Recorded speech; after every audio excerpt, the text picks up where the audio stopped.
Hi, everybody. My name is Dan Sandhu. I'm the CEO of Sparx. I've been fortunate enough to be in education and education technology for a while, and I thought it was a good opportunity to talk to colleagues, friends, commentators, and operators in the education space to understand what's going on in the industry right now, impact of COVID, and their sort of personal experiences of the UK education and education technology scene. Joining me today is Jane Mann, MD of Cambridge Education Partnership. Thank you very much for joining me, Jane. Kicking off straight away, would you like to introduce yourself properly with the audience? Thank you, Dan. Yes. So as you said, I'm Managing Director of Cambridge Partnership for Education. We're part of Cambridge University Press and Assessment. And we work with governments, international development organisations and other education organisations on programmes of change at system level, so education reform.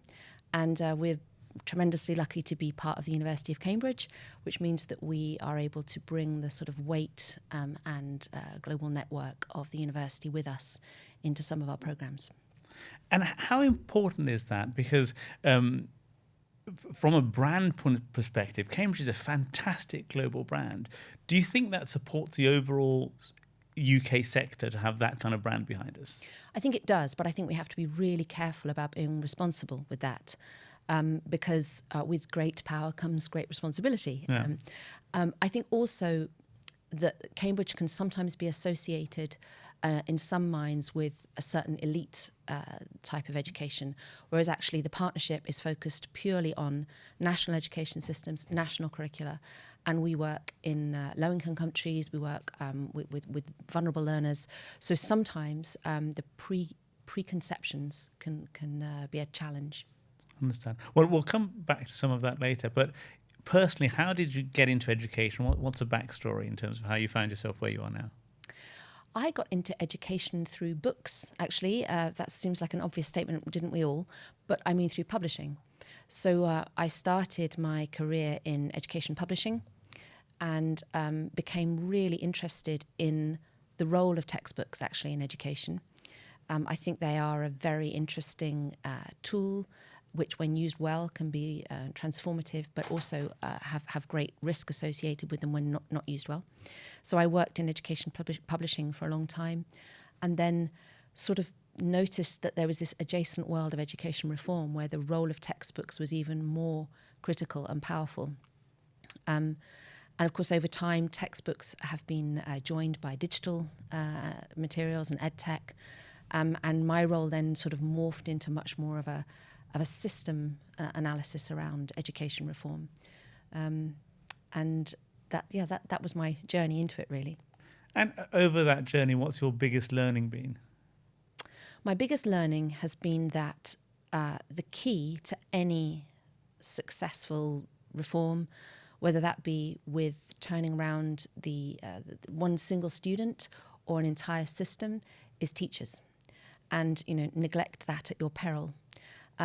Sadly, they are not always the most the first thing that gets addressed, but they should be, because actually, unless you have I don't know, a group, a community of really motivated and valued and supported teachers at the heart of anything, then really you can have the best education system in the world and it's never going to transform into anything in the classroom. Teachers are the key. I think that's a fascinating point. I think in education technology particularly, I always talk about never overwhelm a teacher or undermine a teacher. And if you can get that balance right, it's so important. Absolutely. We're education technology with a capital E and a small t. Yes. We don't want to be technologists who've stumbled into education. And that's so important, yeah. In terms of what Cambridge Education Partnership does, how does that best, do you think, support the education world and actually make an impact?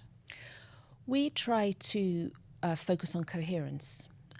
So that is to say that if you change one thing in an education system, generally you will impact every other point on that system. And unless you keep those things in alignment, then you won't achieve the outcomes that you intended. And at government and system level, that can result in massive amount of wasted funds, public funds very often. And it can result in lives being impacted by an education system which isn't performing as it should. Keeping every element of the education system in alignment is, I think, what Cambridge focuses on. And that's what we try to bring to all of our conversations. We're also in a very fortunate position that we're not trying to push one single thing. What we're trying to support our partners with is successful solutions. So whether that be around curriculum, assessment, teaching and learning materials, teacher development, stakeholder engagement, all of those pieces can come together. And the fact that we're called Cambridge Partnership for Education, that partnership word is not accidental. It's because you can actually only do that in strong partnership. And I would like to think that that's another role we play, is that we do bring partners together to bring sort of more weight to programs of change. To give context to our audience, what does a counterparty look like? Is it a district, a school, a country? What does it look like? Who are the counterparties you deal with? It can be, quite often it's a Ministry of Education that has jurisdiction over an entire nation. In some countries, actually, that there's much more involvement at state level. So places like India, we're talking about state ministers as well.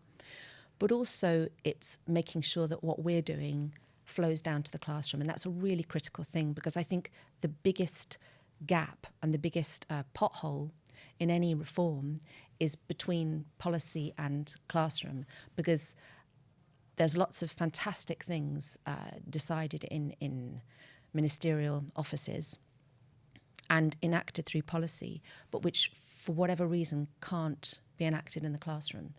And it's the implementation piece which is absolutely critical. So we try to make sure that when we are working way up with governments at policy level, we're always thinking about what that looks like at the last mile with implementation. That's fantastic that you're able to potentially impact policy or execution at a nation level. That's sort of millions of children in one go. That must be something, a real source of pride. It is. It's one of those sort of hairs on the back of the neck when you think about it. It's also big responsibility, because you're supporting governments in making decisions that will impact every child in their country, which is why it's really important to be gathering the data, to be making sure that we are eyes wide open to every possible way of monitoring whether or not what we're doing is having the achieved, the expected outcomes. And if it isn't, trying to change it quickly. And that's down to data, good data. I mean, that sort of leads on to, sort of part of the earlier conversation about Cambridge, and leads on to my next question. How do you think UK education operators, sort of ed technology and non-technology, fare in the world? Do we have a good global standing? If so, why? And if not, why? I think we really do. I think that we are known for education. It's one of the exports which is strongest. As to why, many reasons, but I think that the key to success for any UK organisation seeking to have international impact is context. Recognising that when you take what you do here and expect to put it somewhere else, it's not going to behave in the same way. So you have to be really, really acutely aware of the context that you'll be working in, and making sure that what you do will deliver what is needed and wanted and feasible in the other context. And the way you get that right is through really strong partnerships and learning from each other. And I think that UK education organisations have been really good at that, because it's I don't know, perhaps it's sort of a British sense of introspection and trying to understand what we can bring, but being quite respectful about what others are bringing too. I'd like to think that's what happens.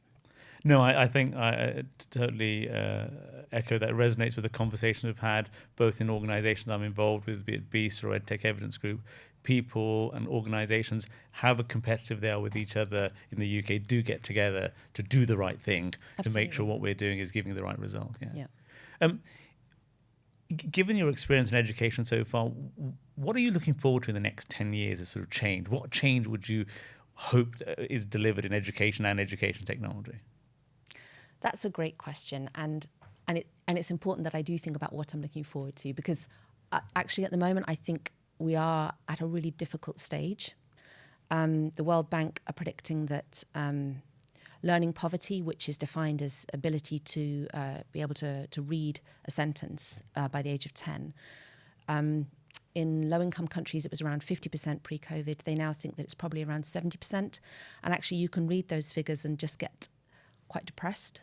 But I also think that what's happened as a result of COVID, perhaps, is a recognition that we need to stop trying to catch up on the same paths everywhere and start looking at ways to innovate and leapfrog.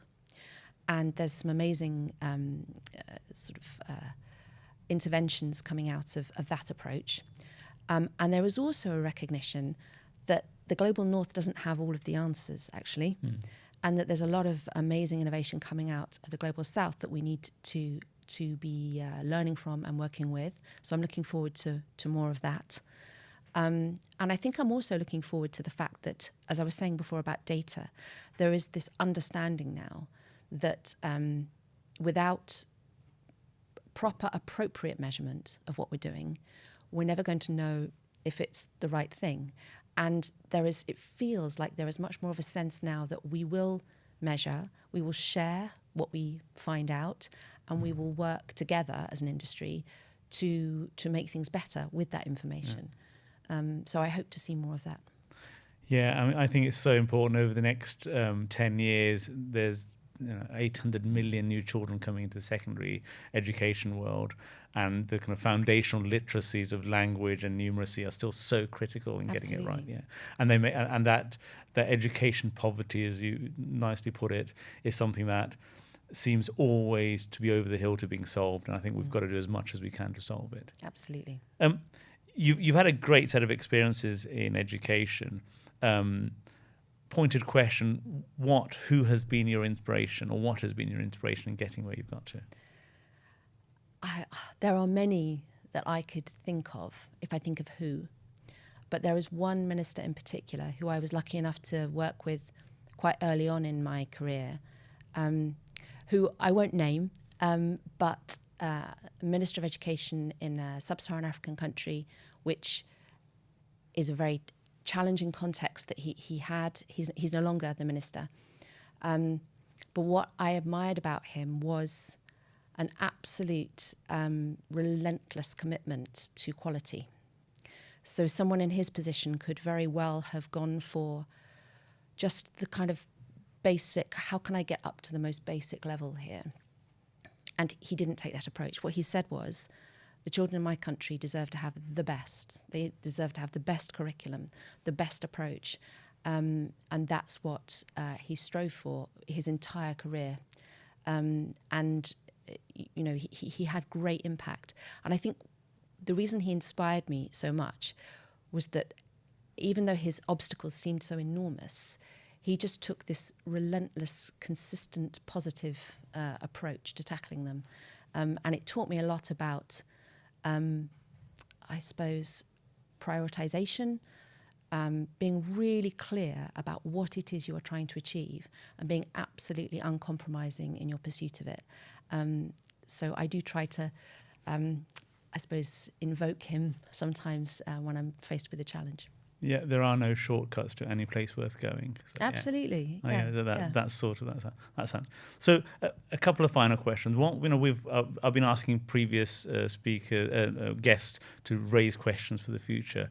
One of the questions raised recently with me was, what should new providers of services or products seek to do to ensure what they're creating is actually meeting a need while they're incubating that service? Who should they talk to make sure they're validating what they're creating, rather than creating a product or a service then looking for a problem? I would say the way to make sure that you're actually targeting the problem properly would be to make sure you talk to everyone, talk to the key stakeholders. That might mean parents, it almost certainly means students, and it definitely means teachers when it comes to EdTech. But if you are able to create a really good representative panel of people who would be the end users, and make sure that you've got great dialogue with them, that's a really good approach to really understanding whether or not you're hitting the right spot. But you also then have to be very open to the answer being negative. And actually, what are you going to do then? So, be honest about how much you're prepared to iterate. Yeah. I think that's really important for anyone getting into the sector or trying to convert an idea into reality. Make sure there's a problem you're solving. Don't hunt for the problem after you've spent all the time, effort, energy, and emotional investing yourself into a product. Exactly. I mean, if we all planned our activity around what we could do well, Yeah. I don't think that would be a great way to serve our final end users, who are the teachers and learners. We need to understand what they need and then work out how we can support that. Brilliant. Final question for you, Jane. During the course of my conversations, if there was one question you wanted to have answered through my conversations with other colleagues and commentators, what would that question be? Question that I would like to know how we can convince policymakers and purse holders to invest in the most powerful areas of education reform rather than the most headline grabbing. Yes. So foundational learning, early years, all those things that it takes a while to really see the return on, but which we know are the absolute best areas to be focusing on. So how can we make sure that decisions are made for the right reasons around where to invest in systems? Yeah, some detail rather than the razzmatazz. Absolutely. Yeah. Jane, thank you very much for joining us today. Thank you, Dan. I hope that was useful for everyone. I found it fascinating. So please join me in future conversation with other commentators. Thank you very much.